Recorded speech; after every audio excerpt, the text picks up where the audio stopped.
We are on True Talks. I'm on the set, right? I'm on the set.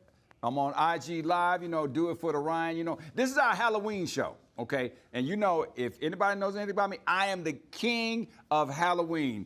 Costumes, I've been going to the guy at Netherworld for about 10 years now. I was in the plastic with the mask on and two little nose holes and you know what? My costumes, I don't even enter contests anymore because I feel sorry for the people that come in second. So it's okay.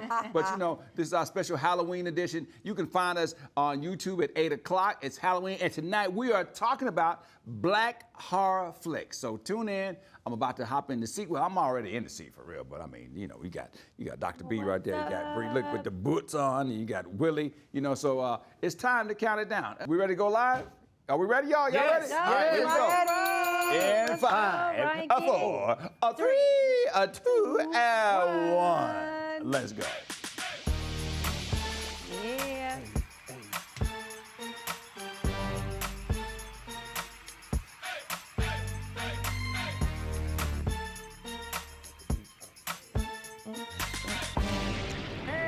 Welcome to True Talks. I'm Ryan Cameron, radio host, community advocate, and I have my guy, Willie Moore Jr. here. Yo, sir. Now, we're so happy to be on this new show, True Talks. Willie, you got to tell people who have missed the memo a refresher about what the show is all about, man. Listen, this is the show that dishes out the truth unapologetically. We keep it super 100 all the time. You've made it to the right spot. Come on. Let me introduce the rest of my co-hosts, some titans in the business. First of all, Bree Renee. Woo! Up, y'all. You already know. What is up, Bree Hive? Y'all, I see y'all in the chat. I see y'all checking in on Instagram. I see y'all recording the clips. And we love y'all. You know we're going to keep it real. We're going to keep it real truthful over here. Come on. That's right. And, of course, Dr. Cheyenne. I go viral all the time, Bryant. Hey, I'll take it, Ryan King. What's up, y'all? It's your favorite doc, Dr. Bryant, a.k.a. I go viral all the time. You see me on Team On Family Reunion, and you see me here with my True Talks family. And guess what? We've already gone viral, and we're going to go viral again and again and again. So come in those comments. We want to hear your words, you disagree, and everything else. So tonight, get ready for some real talk about what's most important in our community, whether it's pop culture or what's happening at the barbecue. We got a lot of stuff to talk about. So y'all ready? Let's get started. Wakanda star Lupita Nyong'o is opening up about her issues with Hollywood. Now, get this. The Oscar-winning star says after losing her Kenyan accent in pursuit of Hollywood roles, she cried herself to sleep. Lupita said the process of deciding, okay, I'm going to start working on my American accent and I'm not going to allow myself to sound Kenyan, making those new sounds in a context that wasn't the classroom felt like betrayal. Now, we've seen this happen a lot. I mean, does Hollywood put too much pressure on black actors? Idris Elba, Damson Idris. I mean, they've all been from other countries and started to work on their accents. Does that make them lose their true identity, y'all think? Absolutely. I would say that even my acting coach, Tasha Smith, she told me early on, like, hey, girl, you sound real Southern. You got that Atlanta on your heavy. So she taught me I had to put a wine cork in between my teeth and recite my lines so I could enunciate better and sound a little bit more proper because it opens you up for wider roles. Give us an example. I want to hear this. With my Atlanta accent? No, we know your Atlanta accent. Oh, how about to say? After you had the cork, like, how did you change? Well, Ryan Cameron, I can talk very proper, like I'm, somewhere from the Upper East Side. Oh my God, upper crust. Upper crust. Like pizza. Like pizza. Now, we want to talk about the baby. Yeah, let's get into it. So the baby has reunited with Megan Thee Stallion, y'all, for new music. The dynamic duo made hits like Cashish and Crybaby and so many more. The baby said, and I quote, I got love for Meg. Me and Meg made some dope-ish together, and it's good to see her rise above the obstacles. Yeah, I'm not gonna lie, y'all. Or like we like to say, I'm not gonna yai. The baby might have screwed up his friendship with her when he aligned himself with Tory Lanez after he allegedly shot Meg. I mean, but what do y'all think? Is there a such thing as loyalty in the music industry? No, let's keep it real. Now, we was all, when they first brought that stuff out about Diddy, Like, I remember Slim Thug got on like, Cassie just want that money, Yeah. and did that. And then as soon as we seen that video, Slim had to get back on that camera and say, well, listen, I got that part wrong. Right. You know, that's why I'm always saying we got to be slow to speak and quick to listen before we start pulling ourselves next to other people. Yeah, the first thing that people always seem to be is I like to be loud and wrong. You know what I'm saying? I mean, we've seen it when some people, I think somebody had reported that the Queen was dead, and she wasn't dead. She eventually died, but you know, it was like they put it out there and had to retract it. It's like, when I do a story, I mean, I've been doing this for many, many years on my Ryan Report, and I have never had to do one retraction, because if I don't see it in the first person or the second person on the AP or whatever, because I never want to have to go back and say, y'all, I apologize or something like that. I mean, just do your due diligence. And I know with all the blogs and everything like that, it's always like everybody's trying to be first to say who died, what happened, and what's going on. Yeah, and I think that it depends on, you know, who you're rolling with in the industry. Yeah. You know, I know that I have good friends in the music industry who have been very loyal. And then you got some circles of friends who are not even in the industry, who have an issue with being loyal and supporting the things that you're doing. So I think loyalty is a character thing, but I do think in the entertainment industry, you do happen to get people who fall off a little more because they're into contract, agreement, money, business, and brand. And if you don't fit the brand, then you just may not fit their loyalty. Yeah. I think that when you coming into the music industry, none of y'all were friends. If you weren't friends before, I don't think that you can expect someone to be loyal to you. That's just me, though. Like you said, I think loyalty is restricted to personal relationships. Right. So if I just know you as a business colleague or another musician, I don't think that I owe you any loyalty. Well, you know, since it's Halloween, let's talk about the worst Halloween candies. Candy corn is my favorite. And it's my worst. And it's the worst, along with Almond Joy. Another one of my favorites, licorice, Three Musketeers, and Necco wafers. Okay, hold on, Ryan. Candy corn is first on the list to be disgusting. I cannot stand candy. That is like an old man's candy, Ryan. I'm bringing you something tomorrow. Well, I'm going to bring you something tomorrow. That chocolate chip cookie you brought, I like. Them candy corns, keep it to yourself. And it had candy corn in it. You just didn't know. I think licorice is the worst. Yeah. And then I'll eat candy corn. I actually like Almond Joy. I don't know why people don't like Almond Joy. That's an old person candy, too. It is, but I'll eat it. I'll take that over a Three Musketeer any day. Ooh. Man, just keep me with them Reese's and all that. I'm a Reese's all that person. other stuff. I'm a Reese's person, absolutely. Let's get that But listen, Reese's y'all, just this year alone, the cost of candy has gone up 13%, and the packages keep sprinkling and shrinkling. Do y'all know how trick or treat even started? Well, actually, my dear, I do. As you know, the first trick-or-treaters were really poor kids who would beg for food and money, and they'll go door to door. In exchange, they would offer to pray for the souls of people who had recently died, the different loved ones. So, you know, it was a lot more than what we do today. Ain't nobody knocking on nobody's door praying for nobody. They just won't. And so I think this is a great opportunity to know that they were giving instead of just receiving. And that's interesting to know, because Trick or Treat Halloween is exactly what you said. It seems like you're going door to door or in a mall, or you're asking for something. I never knew that it was about giving. That's cool to know. Thanks, children who Lily. were rock Well, I bottom. want to just That's go back to awesome. the candy thing for a minute. Yeah. What is a new candy? You call it the old man candy. Name a new candy. We've been having Snickers, Three Musketeers, Twix, everything. There's no new candy out there. They got them Gushers, Skittles, Sour old. Patch All- things. all that's old. No, it's a Skittle. It's a combination of all of It's them. a Skittle Sour Patch? Yes. So it's two combinations of old candy. Yes, and they So that make it still the old Old candy. candies. Yeah, it's like Adidas and Gucci. Just they came together. I do kind of, when you think about it, trick or treating do give off a poor vibe, though. Why is you begging? Why are you begging for some candy your mama could buy you from the store? Get off my stoop. Well, Willie said you're supposed to be giving, so I think the next time somebody comes praying. to my door and asks for some candy, I'm gonna say, "What you got for me? What you got for me?" I like that. That's the trick part. That's the trick part. All right. Up next, we're in the final stretch of the election, and it's getting scary at the polls. Don't go away.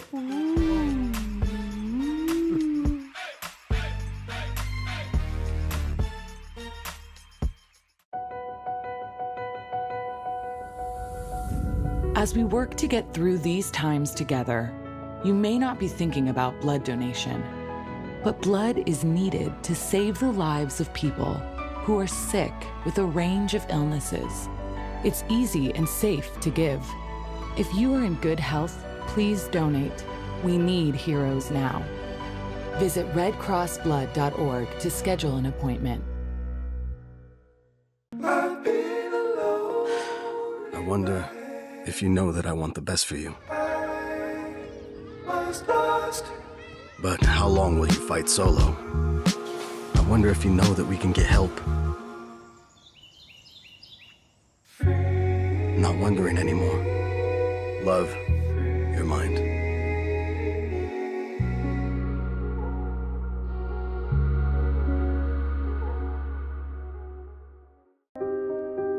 Here's to the things that can keep us safe. Those we use all the time with hardly a thought. Those that are silently standing by to save our lives.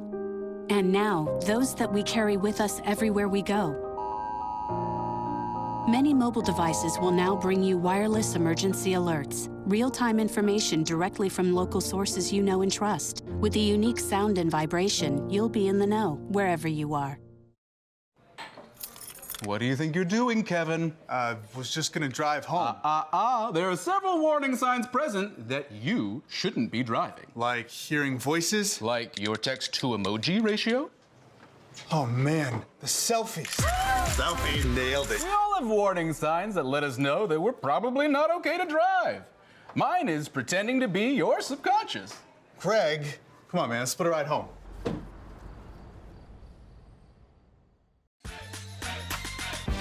And welcome back to True Talks. There have been fears of political violence and efforts to overturn the results post-election, but with November 5th just days away, ballots have already been damaged in 3 states. Man, that's right, Ryan. 2 ballots drop boxes in Portland, Oregon, and in Vancouver, Washington were set on fire, and authorities believe they are connected. I just think this is a setup.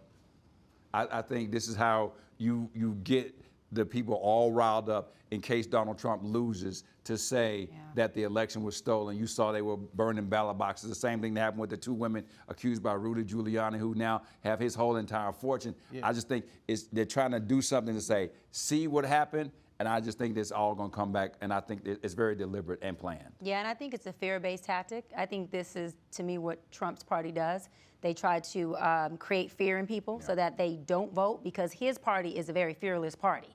And so if you can create fear in the Democratic Party or folks who he knows is not voting for him, I think folks can stay away from the polls. But I don't think we have that culture this election season. I think we got people who are fearless on the Dem side as well, who are voting no matter what, who are going out there, who are representing. They know that voting this year probably is one of the most important years. Yeah, it really is. I had to have that conversation with my friends because a lot of them was like, see, this why we say our vote don't count. They gonna blow it up, it don't even get counted. But it's like you said, I reminded them that, hey, we still gotta get out there and vote. I think that is a fear tactic that they using, but I think they using it so that he can steal the election. So I feel like they blew up the ballot boxes, and then they're gonna try to replace those ballots with Trump votes. Well, they say he up in these polls early, so I mean, if he blowing them up, I don't know.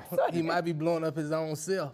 But Who knows? he But did listen, this last time too, though, right? I mean, he had this whole tactic, 8 years ago when he ran. He did the whole ballot got lost, things were getting blown up. This is just what he does. The machines were off, the machines were rigged. everything was rigged. Everybody sued him. This got Donald Trump all over it, basically. Yeah, it has reality TV all over it. He's like a reality star. Let's blow some shit up. Let's just make it happen. Production, it's a whole production for him. Everything's a production, y'all. Everything. And then, well, hopefully he gets fired. But last week, a number of ballots were damaged when a United States Post Office collection mailbox was lit in flames in Arizona. I just left there. Wow. There was a lot of news about that, and a lot of this stuff I thought was AI.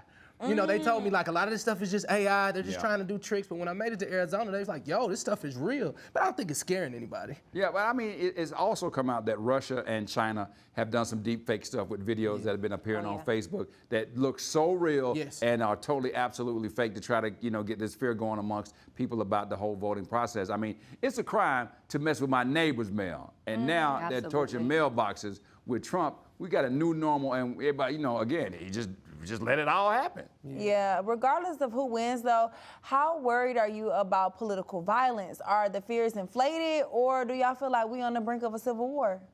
I would say a cyber war, not a civil war. Okay. Yeah. I think it's a cyber war. I think we're going to fight different when it's a fight. Like nowadays, everybody got guns. You know what I mean? Yeah. If you want to go to war, you can go to war. just These go in inner the city guns. kids ain't about to let that happen. Every revolution was led by kids in the 20s. And if you look now at our 20-year-old African-American men and women, they don't take no mess. They the most, like, let's go at it. Shout out to Bree, who's still representing in her early 30s. And so I don't think a civil war is going to happen, but we do have to watch out for the cyber attack. Well, I just think, with the way that people are building bunkers, I'll give you a little pushback on that. Yeah. The richest people are building underground bunkers, and they got, food for 6 or 7 months in case it does jump off. Because the first thing, like in the movies, the first thing you do is you tear up the dollar, then you can't get no groceries, then you fight in the grocery store over food, and that is not cyber, that is civil. And I think, that, like you said the other day, going to the bank, getting money. I mean, you said it yourself. I mean, if stuff starts going crazy, the first thing that we all need is going to be food. And would you fight somebody over food to protect your family? You damn right. I fight over my leftovers, Right, right? but I also think that whenever you have people who are still poor, jobless, homeless,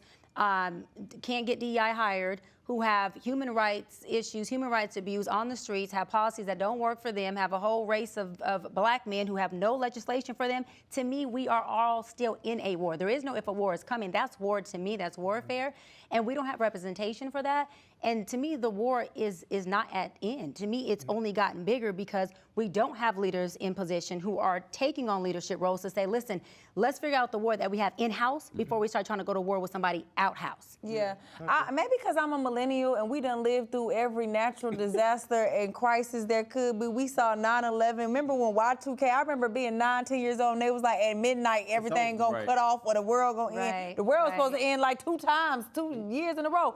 I don't know. I don't feel like it's gonna be no worse than it already has been. I agree. I feel like maybe that's just the resilience in us. Yeah. We done seen it. I don't remember talking about politics as much when I was a kid. Why do you think we're so interested in politics nowadays? Do we think we're just more informed because of social media and the internet? And I think because politics have turned to entertainment. Seriously, on both sides, not just with Kamala, with Donald as well. It's like politics have turned into a concert, Beyonce, a comedian who's racist, totally out of pocket. So when you have something that turns into straight entertainment, they have left the politics out of it, and that's why we no longer have leadership, we have concerts. And that's on both sides. I would like for people to get back to politics, which is legislation, character, and leadership, and veer away from entertainment so we can truly know and learn what policies are, and we can vote for somebody who's gonna lead us, not someone who's gonna entertain us. But that's kind of like the media fault, because like you said, when I was growing up, I remember in order to hear politic news, you had to go to CNN or these specific news channels. Now you pull out your phone, it's on Shade Room and every other blog site. It's so entertainment. You can't get away from it. Right. I think that's why. I mean, we're seeing like with Jeff Bezos, who is one of the richest men in the world, buying the Washington Post, and for the first time in decades deciding that they were not going to choose a political candidate because he said it didn't make any difference in any elections. That's your opinion, and just because you got the most money, that's what you decided to do. If it's supposed to be free and fair, then let the Post make a decision and let people decide. I mean, it came out recently, they did 3,000 people, and 80% who answered this survey said they had absolutely no faith or in a celebrity endorsement. They didn't give a damn one way or the other that somebody who Plies or Beyonce was not going to sway their vote. So, we got that. Which is good. Thank God for that. Because, I didn't fuss about the whole time. I'm so tired of people voting for Megan Thee Stallion when she's not running for office. Well, I'm shallow as hell because when Beyonce came out, she kind of swayed me just a little bit. I'm talking about her did, edges Willie. was looking strong. You hear me? got you, Willie. Listen, I was like, Suit was suiting, wasn't it? I thought she was gonna sing Well, something. she said it was time for a new song, and then she didn't sing. Yeah, that the threw me off. But her edges were so strong. America, it made me y'all. just kind of sway a little bit. I'm There sure you it go. did, Come Willie. on. I'm sure Yes, it she did. Want to cater I'm to sure you. it did. All right. Up next, we're good, breaking Ryan. down black horror films on our special Halloween edition of Truth Talk. So don't go nowhere. Keep it right here.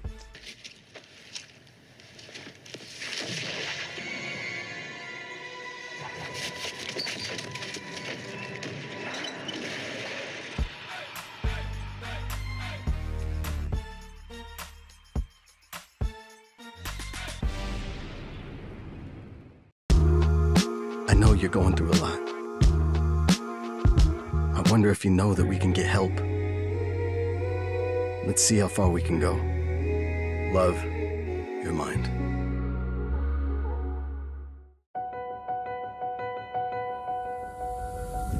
As we work to get through these times together, You may not be thinking about blood donation, but blood is needed to save the lives of people who are sick with a range of illnesses.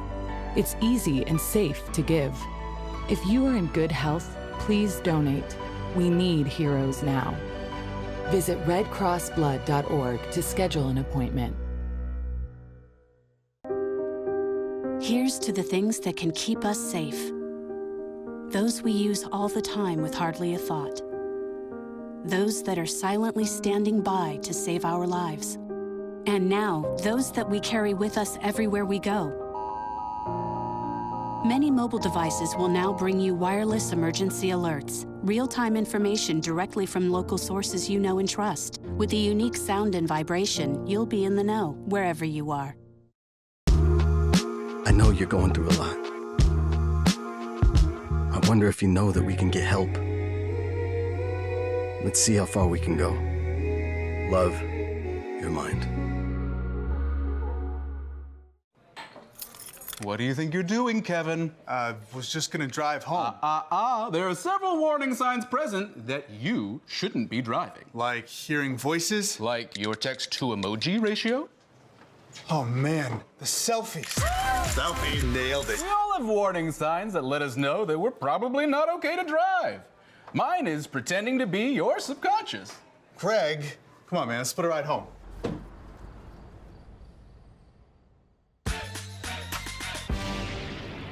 And in the spirit of Halloween, we're diving into horror movies, but with a twist. We're talking about black horror, a genre that has a torrid history with how black characters and stories were depicted in the early days. Now, I gotta warn you, some of these clips may be a little upsetting for you more sensitive folks. So let's take a look at blackness through the lens of the horror film.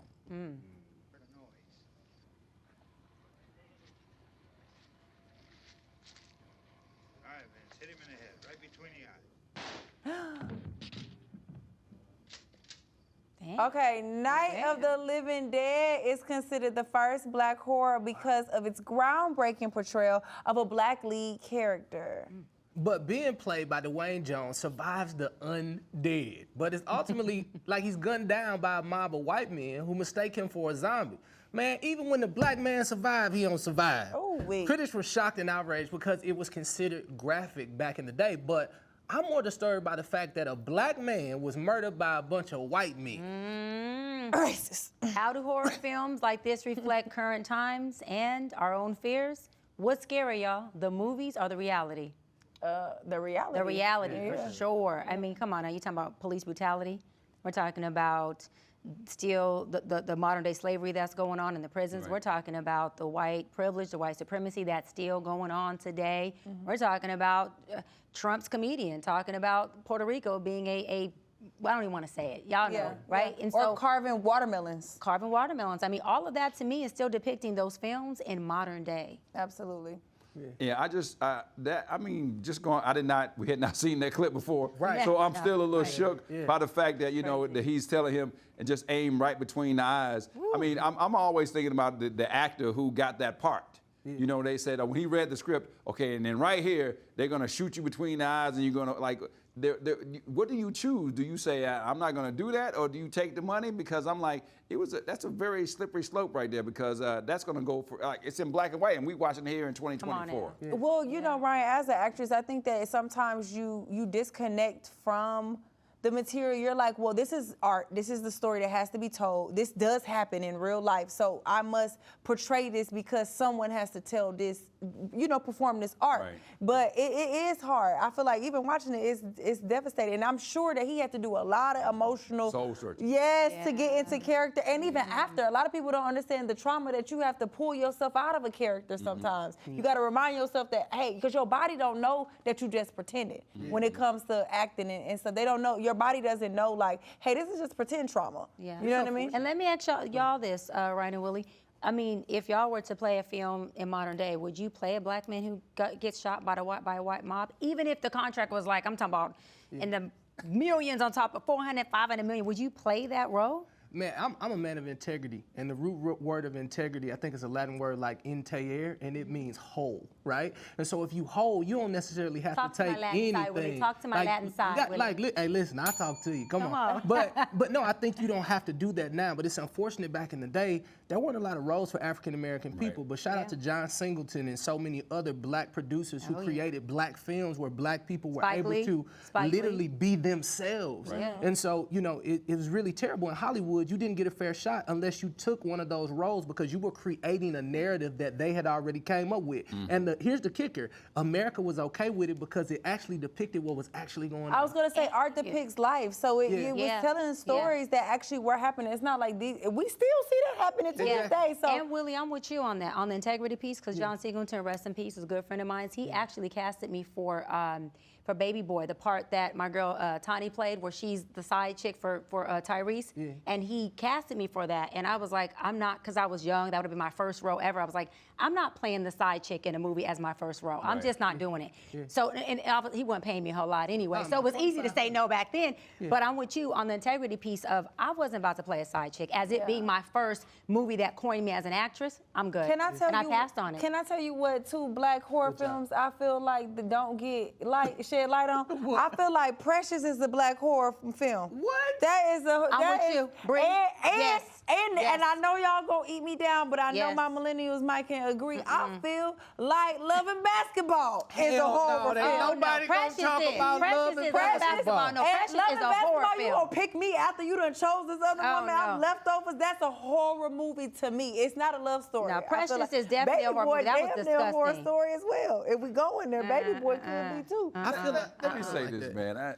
Bree, you crazy. First of all, to me, the thing that I would not do, and I had somebody come to me one time and ask about an advertisement, and they were like, you know, we just want you to talk about the freshness and juiciness of these, these watermelons. And I was just like, you know, I appreciate that, and I do believe that watermelon is a delicious fruit, but I am not going to go on a commercial and do that. What I am tired of, what I consider to be horror movies, is like I'm slave movied out. Yeah. I have seen enough. Roots was traumatizing enough for me because it was over like 2 weeks and I was done with it. And after I met so many people that were part of those things, and I have not seen 12 Years a Slave. I have not seen a lot of these movies. That movie was so good, Ryan. I read the book. Guess what? I got to go to work tomorrow, and I worked at the place for 12 years, and I felt like a slave there when I left. Right, okay, wait, y'all. What about Medea, Tyler Perry's movies? Are y'all over that? That's a horror film? No, I'm saying. Hello? I mean, is it? By what it's portraying? Or because some black people are tired of seeing the whole Medea. I'm not saying I'm one of them. Some people are tired of seeing that film over and over again, portrayed out as the black family having issues, being on drugs, being the dysfunctional family. Some people are tired of that. I think he speaks to his base. Yeah, right. Yeah. His Because I grew up with older parents. I see every character that he creates. And so I can definitely understand, because it's like a cult following when you grow up in that type of environment. But I want to get back to the slave movie, because I got to ask you, Bree. Bree, when they're creating these movies, they're like, well, we want to make sure the next generation knows what we went through. Right. Do you guys actually watch, or is it something that you all scurry to the theaters to check in? I think my generation is like on Ryan's side. We're kind of over the slave narrative now. But like I said, I did watch 12 Years a Slave. I was actually in college, I believe, when it came out. I don't know, I'm somewhere in there. But it was such a good movie that I went, and then because I knew it was based on a true story, I did go and read the book afterwards. And it impacted me that. So I think that you can tell these stories, and even to tie in to Tyler Perry, I feel like because these are actual stories that are happening in real life, it has to be depicted in art. That's what art is supposed to be, because I hate when stuff is so non-fictional or fairy tale that it's like, okay, this would never happen. But like you said, we all got a crackhead cousin. Yeah, well, listen, I beg to differ. I'm going to be honest, I disagree. I want all of the old school movies, whether it's Slaves, the South, or what have you, because my parents didn't grew up like totally different with an outhouse. Like when I used to go down South, it was a bathroom in the back, and I think a lot of times what they fought for is totally disregarded, and I think if it's depicted in film, people will understand a little more what they went through to get here. Well, that's why I like Django.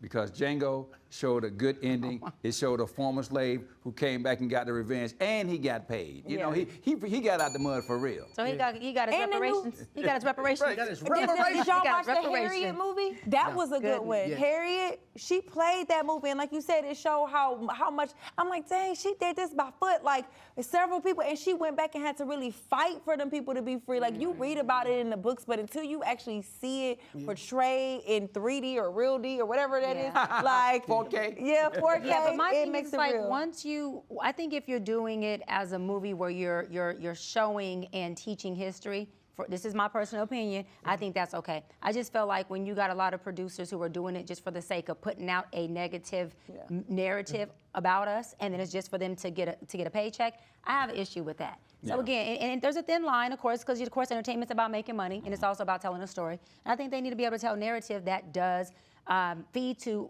the Black community in a way that's positive as well. Well, are we redefining the horror genre? Like, unlike most of people, I love horror movies. I've seen everything from Salem's Lot to Phantasm to The Deliverance that just came out. I love a good Exorcist movie. I'm all about that life. I mean, Do you go to sleep afterwards? No, most of my characters on Halloween, they got some kind of evil face or something crawling out of your head. I'm like a lot of Black people. I like the horror genre. I like it So too. you're gonna be somebody from Law and Order for Halloween? Because that's your show. He texts me and says, I'm watching Law and Order. I'm like, Ryan, why are you texting me Law and even Order? you saw what Marlon Wayans just said. He's back in the Scream franchise after so many years. Now that's a different take on it because they're taking on all of our fears and making them funny. Now I'm looking forward to that. I like that. I like that. But I think we have like stretched horror films a little bit. Especially, it was a new one. Gosh, I don't think Jordan Peele did it, but it was a beautiful movie. The black girl, it was about a Black family that moved to LA during the housing time, and the horror part was was that Nope? Yeah, with the white people that were like attacking. I really, really liked that. It was a horror movie, but it was like based off the racism that they were experiencing during that time. I like that. Yeah, I didn't see that one. Yeah, it was good. It was good. We got more when we come back. I can tell you what isn't dead, the story. So more horror talk when we come back on True Talks. Get out. Sorry, man. Get out! Yo!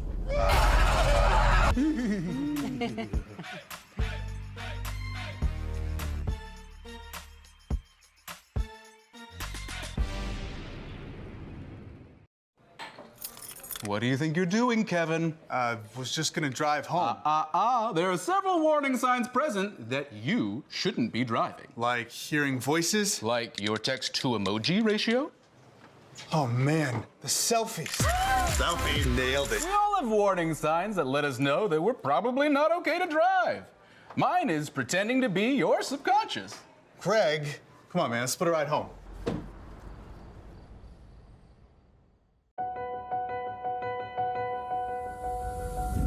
As we work to get through these times together, you may not be thinking about blood donation, but blood is needed to save the lives of people who are sick with a range of illnesses.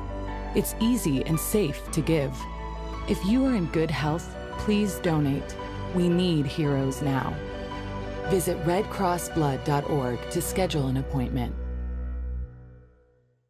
I was a quarterback at Hardaway High School. College first round draft pick. During the football season, I would stop eating. But I didn't know I was depressed. We didn't have any education behind what mental health was. I started to learn it starts here first. If this is together, I'll be better as a father and as a husband. We have to redefine what being a strong man is and heal, love your mind. Here's to the things that can keep us safe. Those we use all the time with hardly a thought. Those that are silently standing by to save our lives. And now, those that we carry with us everywhere we go. Many mobile devices will now bring you wireless emergency alerts, real-time information directly from local sources you know and trust. With the unique sound and vibration, you'll be in the know, wherever you are. And we're back, and we're talking about Black horror films. And I, for one, am here for Jordan Peele, Tim Story, and others like Akilah Cooper flipping the script on horror. You know, Jordan Peele's film Get Out, Yeah. you know, about the nightmare of like suburban racism using common horror tropes to reveal truths about being black among white liberal elites who claim they really don't see color. I think we've all heard that. I don't see color. Yeah. I don't see color. Get out. Sorry, man. Get out! Yo! Rose, we gotta go. Is everything okay? Rose, the keys. Wow. So is this an example of like art imitating life?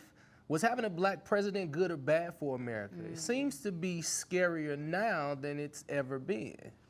I think it definitely is art imitating life, because I remember when that movie came out, Kanye was with Kim, and we were like, oh no, get out, Kanye, like this is what's gonna happen to you. He did it, and then and you see what I'm saying? It was art imitating life. Like sometimes you do, because we've all had, well, I don't know, I can't speak for y'all, but I feel like a lot of black people have had to code switch when you're around your white counterparts, or you know, you go to different, when you're in different environments where you're not the majority. Sometimes you have to like turn down your blackness a little bit, but if you keep it turned down too long, you ain't gonna be able to get out. Talk your talk, Sean. Yeah. Talk about code switching. Yeah, this is my thing. No, I don't watch movies, but I did watch this movie, Get Out. Get Out. Okay, there was a lot of code switching in there, like Bree mentioned, but also code switching, y'all, you know, it's pretty much, you know, you get around white people and you switch up the way you say something. It's the same message, but you say it differently. So, for example, I don't think I code switch because I probably talk like this anyways, but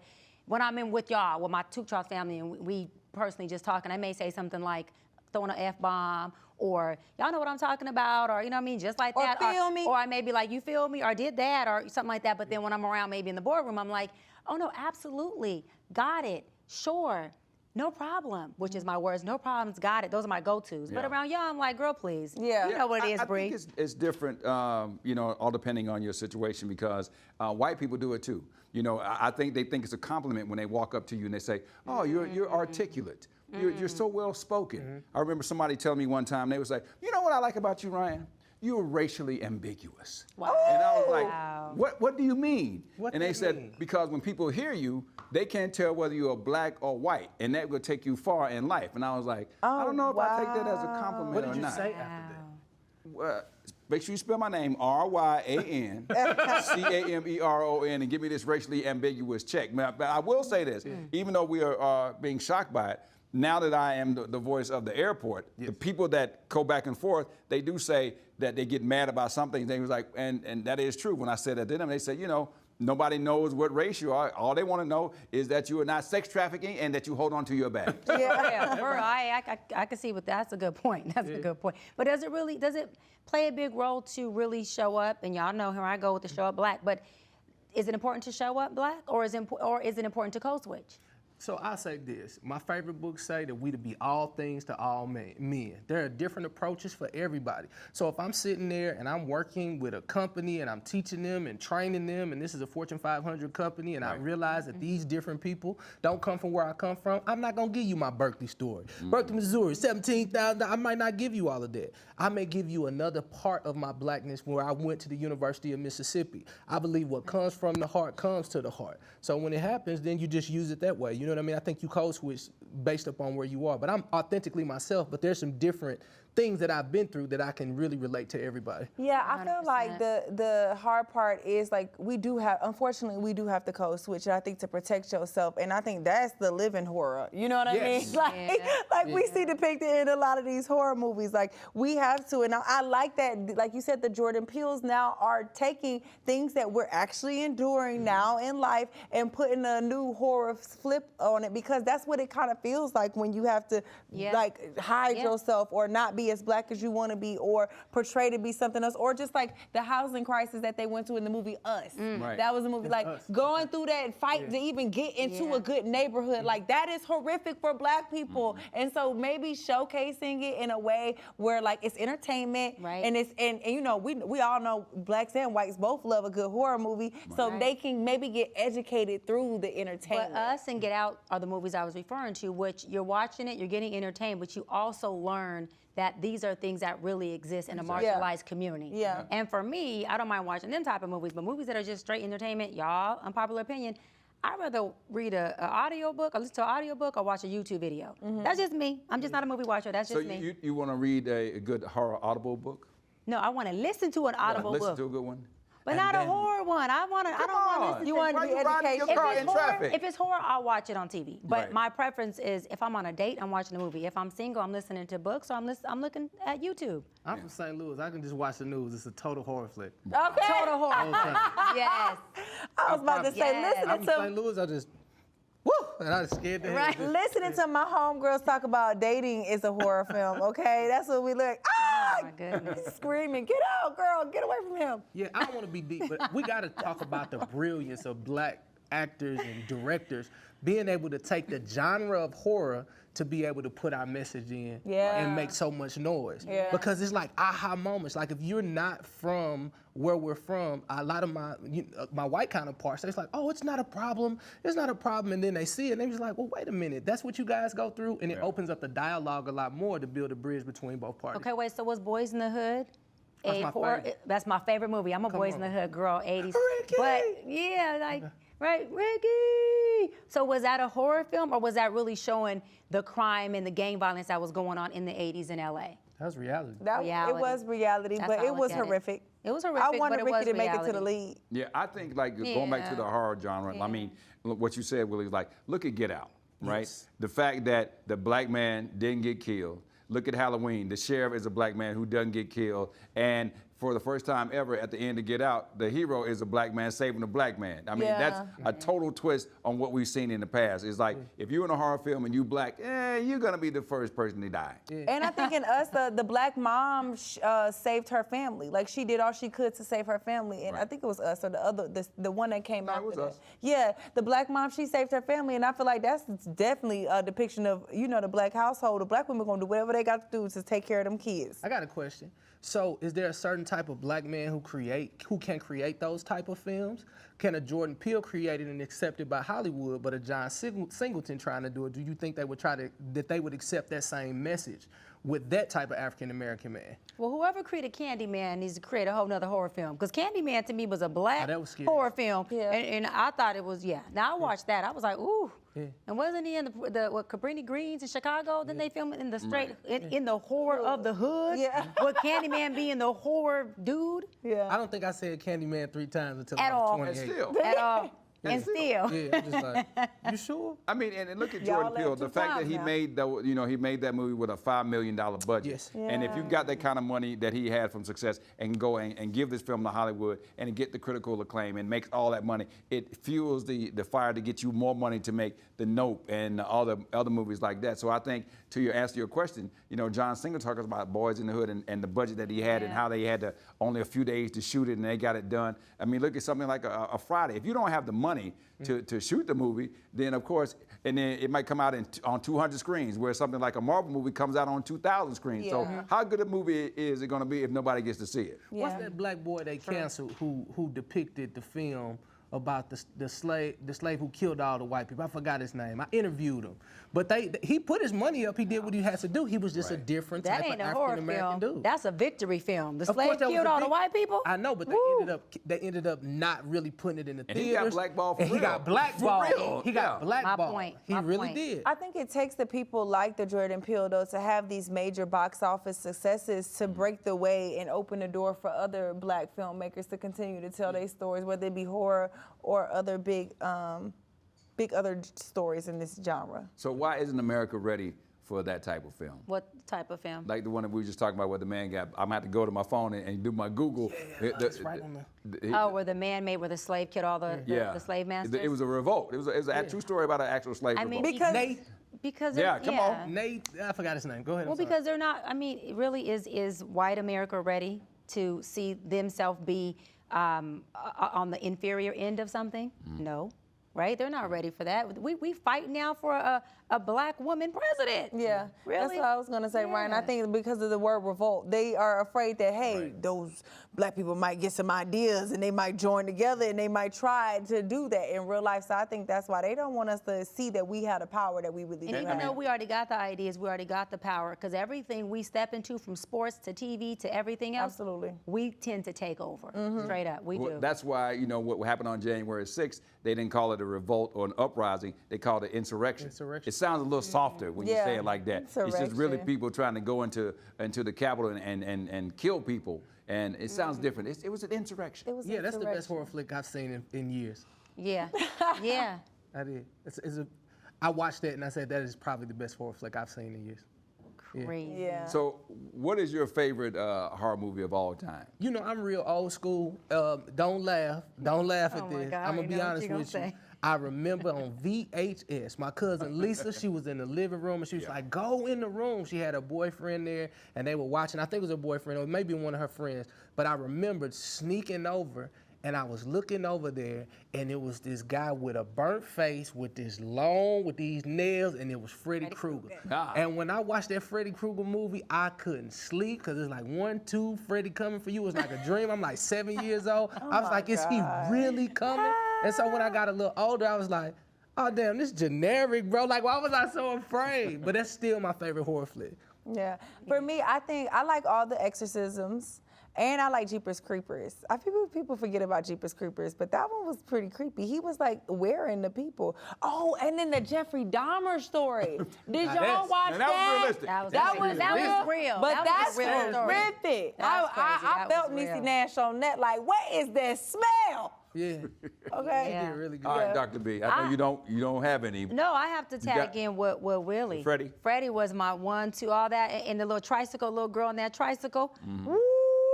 That was it. And but I have to say, the second one has to be Saul. Saul takes me out. Good. Saul takes me out.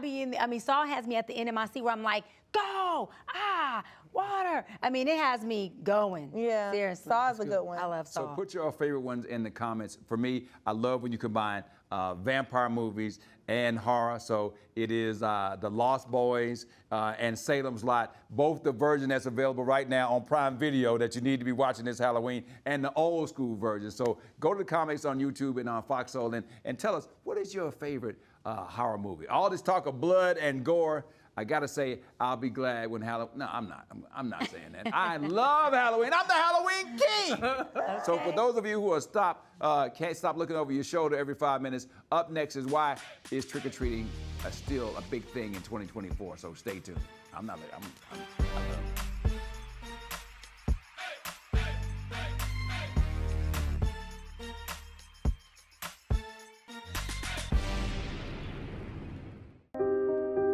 Here's to the things that can keep us safe.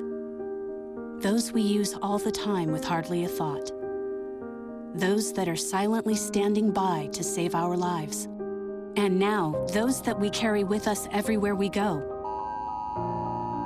Many mobile devices will now bring you wireless emergency alerts, real-time information directly from local sources you know and trust. With the unique sound and vibration, you'll be in the know, wherever you are. What do you think you're doing, Kevin? Was just gonna drive home. There are several warning signs present that you shouldn't be driving. Like hearing voices? Like your text-to-emoji ratio? Oh man, the selfies. Selfie, nailed it. We all have warning signs that let us know that we're probably not okay to drive. Mine is pretending to be your subconscious. Craig, come on man, let's put a ride home.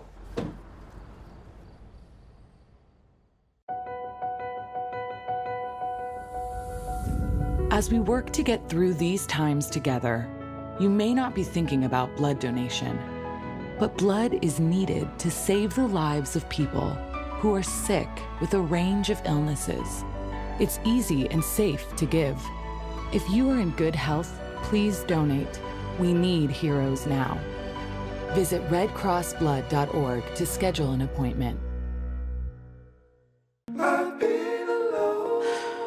wonder if you know that I want the best for you. But how long will you fight solo? I wonder if you know that we can get help. Not wondering anymore. Love, your mind.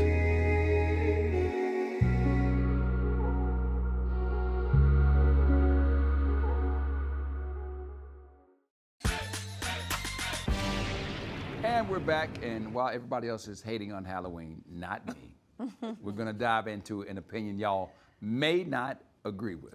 All right. So is trick-or-treating a dying custom for like privileged population? Like, do they still actually do it? Yeah, dude, today's kids want their candy door dashed or instead of working to get it from door to door. I mean, when I came up, man, we always would go to the richest neighborhoods. You know, we would all get in the car, and wherever the real fancy houses were, that's where we would trick or treat. Yeah. And so, I mean, I still think they're doing that. I just think the costumes have gotten really bad. You know, one time this guy came and he had a golf club and a Nike hat on. And I was like, who you supposed to be? He's like, I'm Tiger Woods. I mean, him will get your off my porch. Hey, Tiger Hood. Yeah. Get up out of here. You know, having like young children, I think parents are still involved. You know, a lot of people in the Christian community, they go on my Instagram and they're just like, well, do you know what that represents? I was like, that's not my heart posture, right? Yeah. We're having a good time and we're doing, well, you're entertaining spirits. I'm like, that's why we do devotion and we pray every night. Yeah. And I declare over my children. I wake up and I make sure that all the energy in there is good because we praying on them. But anyway, but what I am noticing with these teenagers though, they're not lazy to go get the candy because that's still fun for them. But as Ryan alluded to, bro, they little get up is terrible. This boy came up to me, he had his little t-shirt on. I was like, oh no, get on off my porch. He was like, no, what you tripping off of? I'm a water boy. Right. I was like, you not a water boy, That's man. so creative. I'm one of the water that. boys, bro. I did throw him a little candy. Them though. Halloween, them Halloween costumes are not just now getting like that. Y'all know y'all mamas was a little struggling back then, and y'all had to piece together y'all costumes as well. I was a ghost for 3 or 4 years. Exactly. You gonna be this Batman until you grow out of Batman. Now, okay?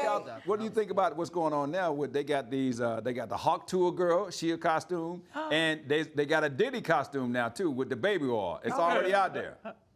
Oh my God. Listen, I have to say my favorite costume, and I'm not gonna name names because the person is my close friend, but it was two celebrities, and one of them cheated. One of them husbands cheated with the girl, and the wife found out, and so the side chick was really petty and ended up being the wife for the next Halloween. And the wife found out, and it's all over the internet now. What about Tiana Taylor? I didn't say anybody. Ryan King. No. Yeah, It's everywhere. The point is, whatever you just said. So yes. So I think that costume was petty as hell. But I also think in back of my mind when I was like, I'm all for T. I'm like, you know, that's my girl T. But I'm like, oh my God, to think that you're gonna be the man's wife who you were side chick to for the next, that's petty as hell. Yeah. That's sending a straight message. And I thought it was just the most creative costume I could have ever thought about. I'm not condoning it, but I thought it was crazy creative. She should have made the man dress up as a cheetah.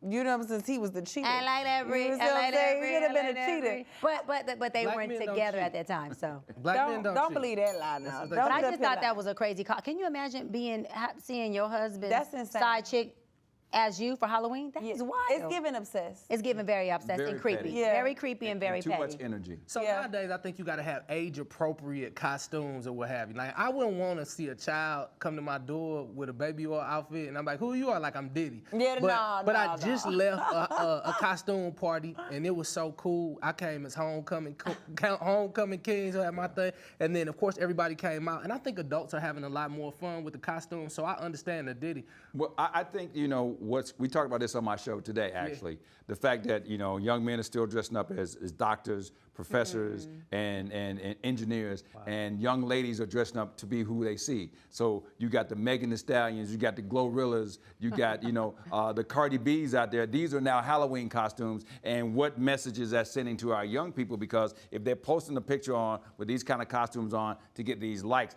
because of their sexual identity, what messages that sending? I mean, because people grow up to be who they see.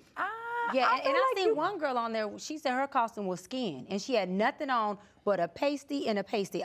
To me, that was completely inappropriate. That's inappropriate, but Completely I feel like inappropriate. dressing up as like Megan Thee Stallion or Cardi B is not that inappropriate. At what age, as though? long as if they in high school, you could be even as younger if you got your clothes on. Like you could be a Megan Thee Stallion without your booty out. You get what I'm saying? So you could be a Cardi B without your butt out. Like you could be these people, because I mean when I was little, I dressed up as Whitney Houston. Whitney Whitney Houston was my favorite And icon. she didn't have her butt out, though. She didn't, but that's what I'm She saying. wanted to dance with somebody. As long as She didn't want to twerk for somebody. But you know, she still gave a little sex appeal. She was still, but I'm saying you could do it without being overly sexy. I think that's the thing. How you gonna dress up as Cardi B and Megan Thee Stallion and not have your booty You out? get you a few Birkins and a cute little cat. But it's Halloween. Shouldn't you be able to be whoever? It's Halloween. That's the one day out the year you should be able to be whatever you want to be. If you want to be Kamala, Barack, if you want to be Sunshine in the strip club, if you want to be Megan, I think that's the one day that you should be able to be Rainbow Bright, whoever you want to be on that day. Dress up as slutty as you want. If you want to. If you want to.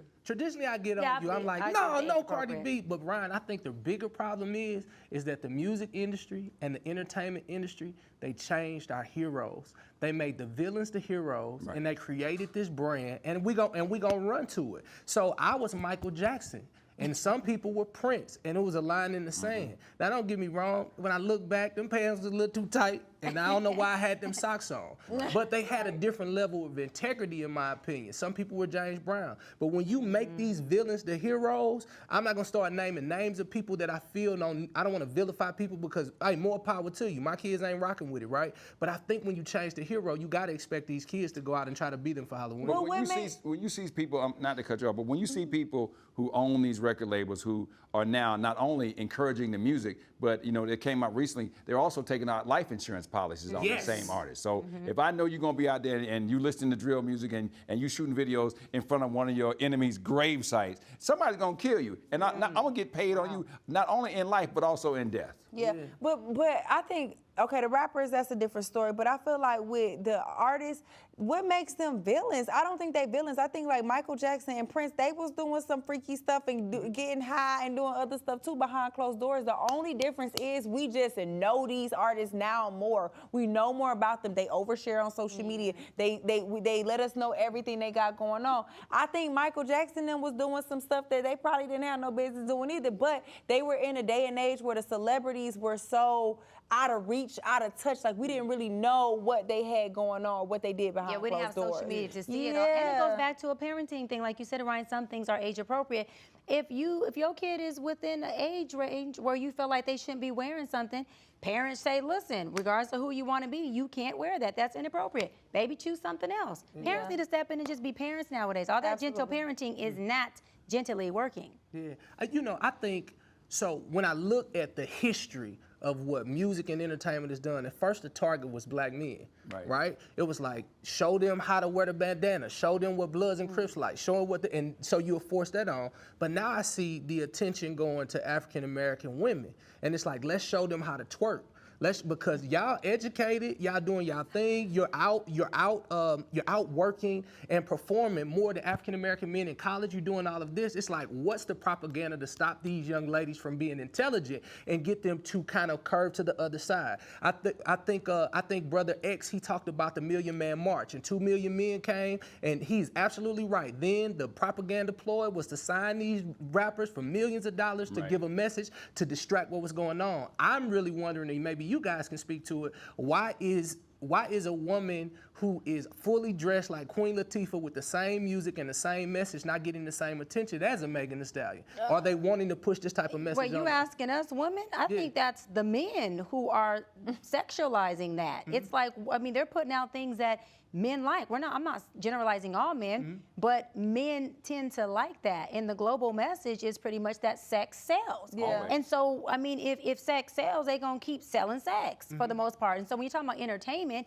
men want to see and buy things that are stimulating sex. I was gonna say, straight up, and women feed into that. I think the same target audience. I think the target audience is still black men. It's just using women now, because like she said, because as a black woman, I'm not like, ooh, put that Megan on so I can see her twerk. I don't ever care about her butt being out. I think she done lost a little too much weight, or you know what I'm saying. Sometimes I'm like, okay, put some clothes on as a black woman, but I'm still gonna support her because she a black woman and she doing her thing. So I feel like it's still targeting y'all. Like she said, it's not for us, it's for y'all, because y'all easily baited. Yeah. Well, I think that anytime that you got a Halloween costume, whether the age is teenagers or a young girl, it's going to send a message. Yep. And I feel like, with my 2 daughters who are now 26 and 23, they always had to choose a costume that I said, you need to put on something that your grandmama's gonna be happy that you in. And the worst that they got was like some leotard. I'm sorry,